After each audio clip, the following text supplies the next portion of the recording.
A rodada do Brasileirão foi intensa ao longo do fim de semana. Com o Atlético MGX Palmeiras pendente, o Botafogo já sabe, é o novo líder do campeonato. A briga acirrada no topo também se junta à disputa ferrenha contra o rebaixamento. Fluminense e Grêmio estão juntos no Z4, justamente um dos duelos das oitavas de final da Libertadores. Foi uma rodada em que alguns times que estavam na parte de baixo da tabela deram trabalho e mostraram reação. Líder alvinegro, o Botafogo voltou à liderança do Brasileirão ao vencer o Grêmio por 2-1. O alvinegro aproveitou os tropeços de Flamengo e Bahia para dar o bote no primeiro lugar. O gol salvador foi do Jacaré Júnior Santos. A atmosfera foi favorável ao Botafogo em Cariacica, já que o Grêmio mandou o jogo no Espírito Santo, onde os clubes cariocas têm maioria da torcida. E o Z4 tem duelo de Libertadores pelo lado gremista. O preço a se pagar diante das dificuldades geradas pela enchente em Porto Alegre aparece na tabela. O time de Renato Gaúcho está na zona de rebaixamento e encontrou lá a companhia do Fluminense. Ou seja, o confronto que acontecerá nas oitavas de final da Libertadores está caracterizado na parte de baixo da tabela do Brasileirão no momento. Felipe Melo esquentado, a situação do Fluminense é tensa. Segundo Felipe Melo, uma tribulação no trabalho pela qual ele está passando. Os nervos do zagueiro ferveram no último lance da derrota de virada para o Atlético GO no Maracanã. Durante a comemoração do time goiano, ele empurrou o assessor de imprensa dos visitantes e foi expulso. Agora, entrará na mira do STJD e poderá ser suspenso por agressão.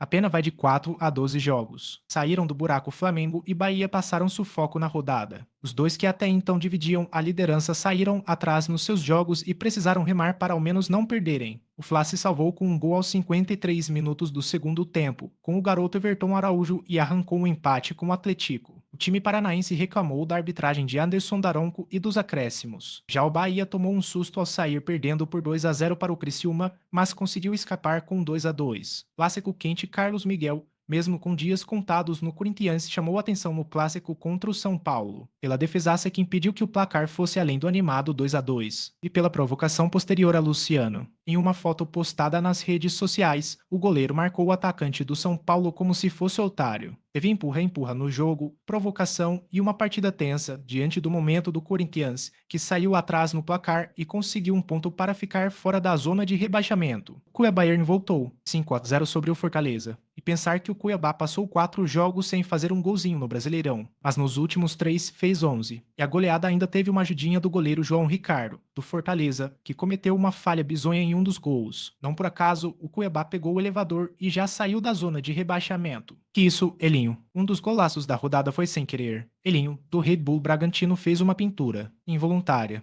mas linda. Teve caneta e um tapa de cobertura para dar a vitória ao seu time contra o Juventude. Em termos de golaço, menção honrosa a Luiz Fernando, que iniciou a reação do Atlético GO diante do Fluminense. Aleluia, vitória. Acabou o jejum. O Brasileirão não tem mais um time sem vitórias. E a ironia é que o último remanescente era justamente o Vitória. O resultado veio no sufoco, com um pênalti marcado no último lance do jogo contra o Internacional, graças à intervenção do VAR. Mas os baianos ainda são os últimos colocados no campeonato.